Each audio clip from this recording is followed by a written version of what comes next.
Welcome to Bread Day. I'm really excited. It's the moment we've been building up to all week. Let's jump straight in and take a look at our leaven.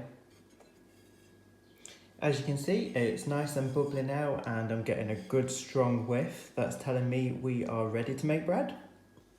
To make our bread, we'll need 8 grams of salt, 500 grams of strong white flour, we'll need 150 grams of our leaven, and we'll need 300 mils of warm water. With the remainder of your starter, you're going to want to put that in a little tub, save that to one side, and I'll tell you what to do with that later. Mix your salt into your flour and mix your water into your leaven, breaking it up and getting it evenly distributed in there. We're then going to add our flour into the water leaven mixture, and we're going to roughly mix that into a dough. You don't need to form a proper dough at this stage, just make sure it's roughly mixed together like so. You'll then need to just cover that for 10 minutes. I'm trying to go single plastic free and use reusable plastic only, so I'm going to cover that up with that. Leave that for 10 minutes and we'll come back to do the next stage. After 10 minutes, you'll notice that the flour has started to absorb the water and it started to turn into a bit of a dough already. So we need to get our hands in and finish bringing it to a dough, a smooth dough. So give that a good mix. And then when a dough has formed, we're going to need to sprinkle a little bit of water onto the surface and smoothen it out. So this is very different to traditional bread making where you normally knead on a floured surface. We're actually going to do it on a lightly watered surface, and that will stop the sourdough from sticking. Just give it a little test, making sure we've got enough water on there. You don't want too much because it will become a sticky mess quite fast. So to knead the bread, it's quite particular. You need to flatten it out. You're going to pull out what I call my Mickey ears. You fold it over, you roll, and then you push it down. Mickey ears, bring into the middle, push down, roll it over, and just keep doing this. And very soon you'll notice that it's going quite shiny and it's becoming quite smooth. When you first start with kneading the bread, you'll notice that the bread is quite pliable, it's a bit like Play-Doh, but soon it actually firms up and it's stiffening up. So once you've done that to the end, you're going to then water the surface a little bit more if it is drying out. Again, you don't want it to stick. Leave that, cover it to rest for 10 minutes. You're going to come back and you're going to repeat the process again 2 more times. So flatten it out, roll it over, leave it for 10 minutes, same again, and then we'll come back and we will then shape the bread ready to prove. By now you'll have kneaded the bread 3 times. This is going to be our 4th and final time we're going to shape the bread. So you just need to wet your hands again and the surface to stop it from sticking. I find it amazing how elasticated and smooth the dough is. I know it's a lengthy process, but the hands-on time isn't that much to achieve such a nice dough.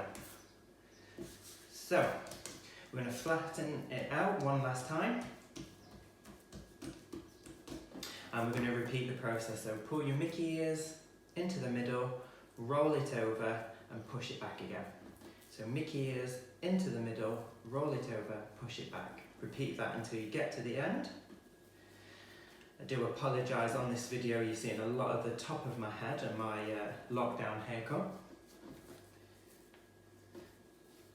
So that's nice and tight, and the tighter you can get it, the better it will have the texture of your bread will be a lot nicer. So one last tuck in,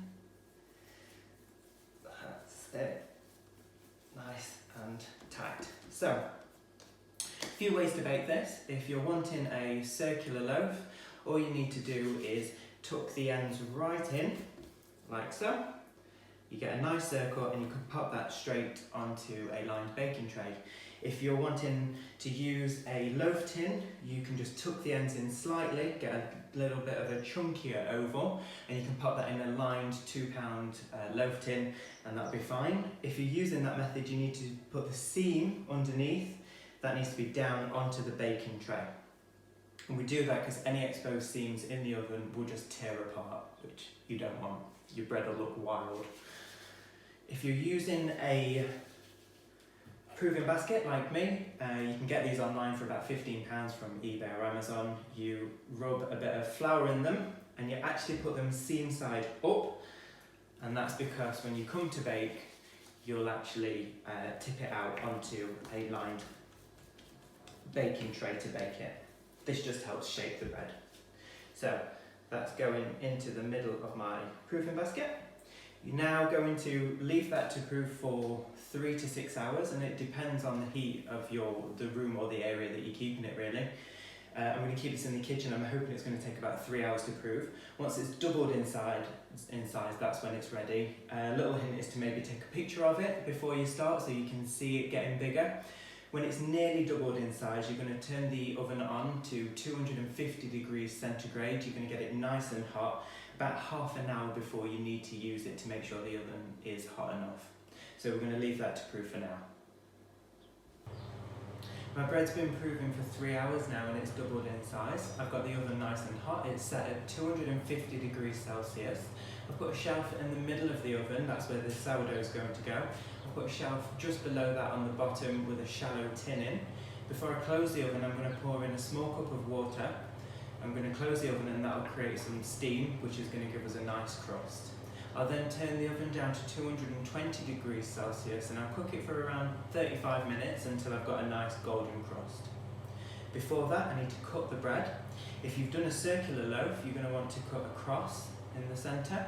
If you've done a long loaf or used a bread tin, then you're going to want to cut long ways down the centre. You need a sharp knife or a blade, and you need to do it at a 45-degree angle, and you need to go in about ½ centimetre deep.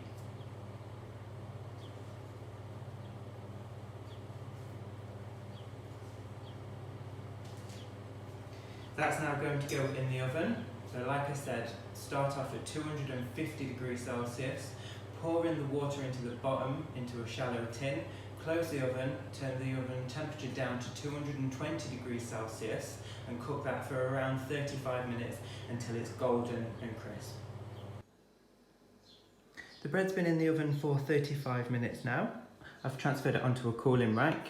I'm pretty pleased on how that's turned out for our first time starter that we only started a week ago. I think it looks pretty good. It smells incredible as well. So you see the bread has risen in the oven, and where we've cut the bread, it's expanded into that. Helps the bread's texture, but also I think it makes it look quite like an artisan bread and quite fancy. Allow your bread now to cool completely before you cut it and store it. I pop mine in an airtight container to keep it fresh. Over time, your starter will mature and you will get better at slashing your bread and also shaping it as well. So don't worry if it's not turned out exactly how you wanted it to this time round. It does take time to perfect. There's lots of recipes out there with different flavours and flours such as rye, so go ahead, get creative and experimental. You can also use your sourdough starter now for pizza bases, pancakes, cookies. There is so much that you can do with it. Have a look online. I want to thank you all for joining me on this adventure. It's something that's completely catapulted me outside of my comfort zone, but with all the messages and encouragement that I've had, it's really helped me get through it and I've almost enjoyed it.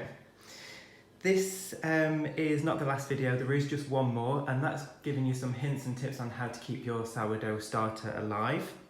I've also decided to go live on Instagram at 11 o'clock this Saturday. I'm going to run through the kneading and shaping process one more time for you, and I'm going to give you the chance to make your own sourdough this week and ask any questions that might crop up through the week on Saturday.